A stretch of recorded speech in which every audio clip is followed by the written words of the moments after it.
Reka nongere ngo ikaze ukurikiye Davis Entertainment nkubwira ngo komeza ugire ibihe byiza aho waba uherereye hose mu Rwanda cyangwa se hanze yarwo. Turagarutse n'amakuru yacu n'amakuru y'imyidagaduro tugenda tubagezaho buri uko bukeye nuko bwije, tugira ngo turebere hamwe uko bihagaze muri iyi si y'imyidagaduro. Mu makuru yacu y'uyu munsi rero ndaza kubwira ko The Ben yafashe rutema ikirere akaba yerekeje muri Rwanda Day muri Washington DC.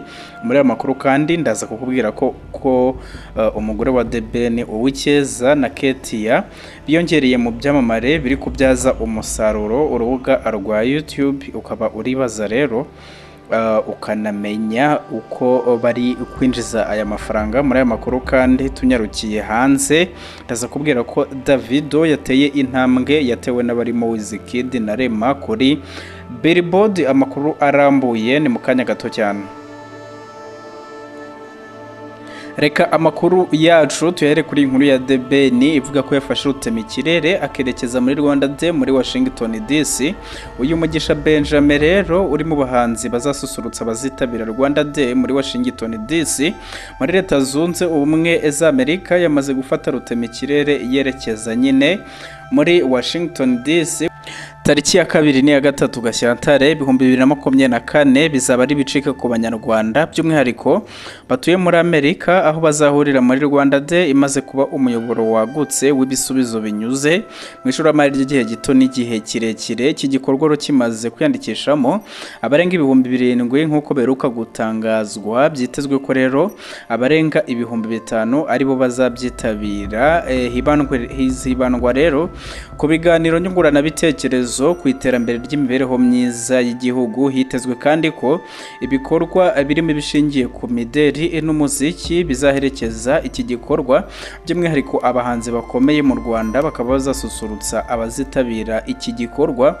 Muri abo rero hakaba harimo Bruce Melody, Teta Diana, The Ben wanamaze gufata indege imwerekeza hagiye kubera iki gikorwa nk'uko yabisangije abamukurikira ku mbuga nkoranyambaga ziwe. Mu mashusho n'amafoto yifashishije indirimbo ya Kivumbi King yitwa Wait hamwe niyaheruka gushyira hanze yise ni Forever, yerekanye ko yamaze guhaguruka mu Rwanda yageze Chicago mu birometero hafi 1000 uvuye Washington DC. The Ben kandi yaramaze iminsi ari mu Rwanda, aho yaherukaga kujya ku mugabane wa Amerika yitabiriye Rwanda Youth Convention mu Gushyingo 2023.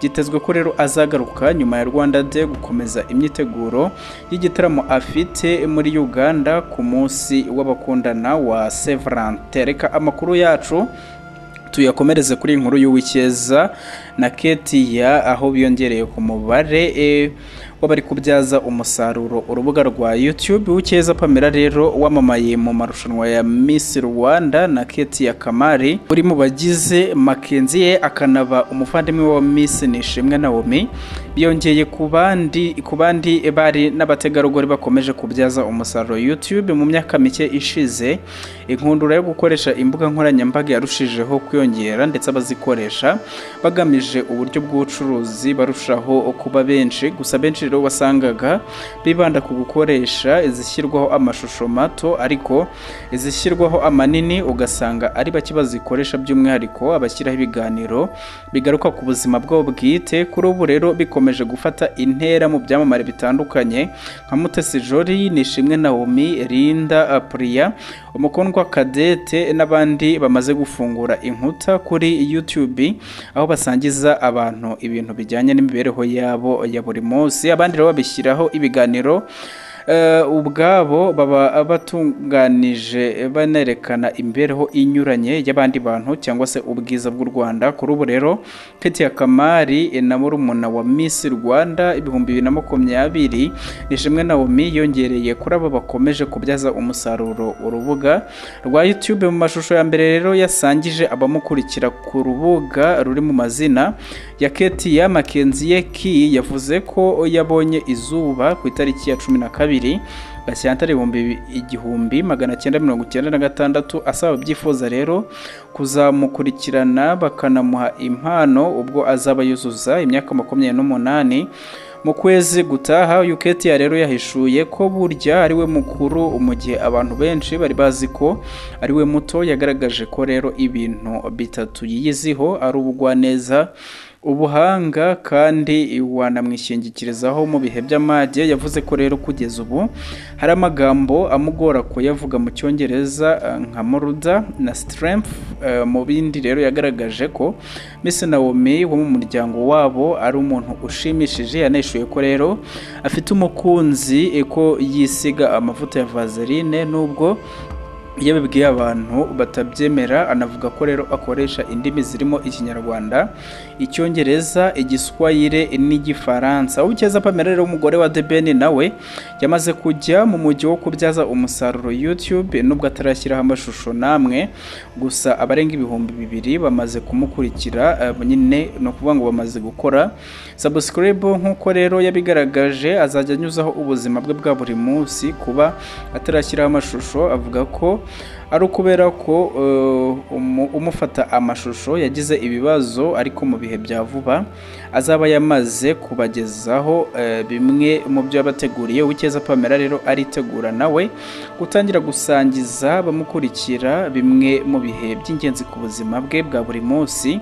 binyuze kuri uru rubuga rwa YouTube. Reka amakuru yacu tuyasoreze kuri iyi nkuru ya Davido, aho yateye intambwe, akaba yateye intambwe yatewe n'abarimo Wizkid na Rema kuri Billboard, icyamamare mu muziki wa Nigeria by'umwihariko mu njyana ya Afrobeat. Davido wamenyekanye nyine nka Davido kuri ubu ku nshuro ya mbere mu mwuga we wa muzika, yarangije kwinjira ku rutonde rwa Billboard Hot 100, aho uru rubuga ruriho indirimbo 100 zikunzwe cyane kuruta izindi muri Leta Zunze Ubumwe za Amerika. Davido rero akaba yageze kuri ibi bigwi biciye mu ndirimbo yise Sensational yafatanyije n'umunyamerika Chris Brown ndetse n'umunyanigeria Roger.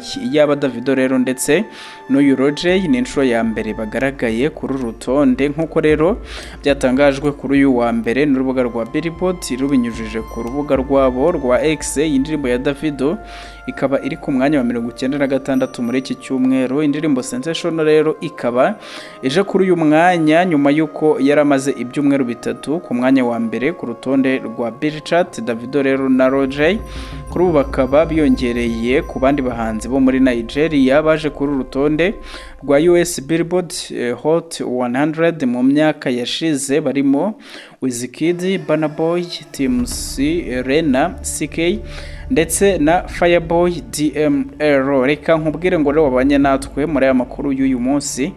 Reka nkubwire ngo ndagushimiye cyane, haribwo bwa mbere kandi wakora subscribe kugira ngo tujye tubana mu biganiro tugenda tubagezaho. Turabakunda cyane.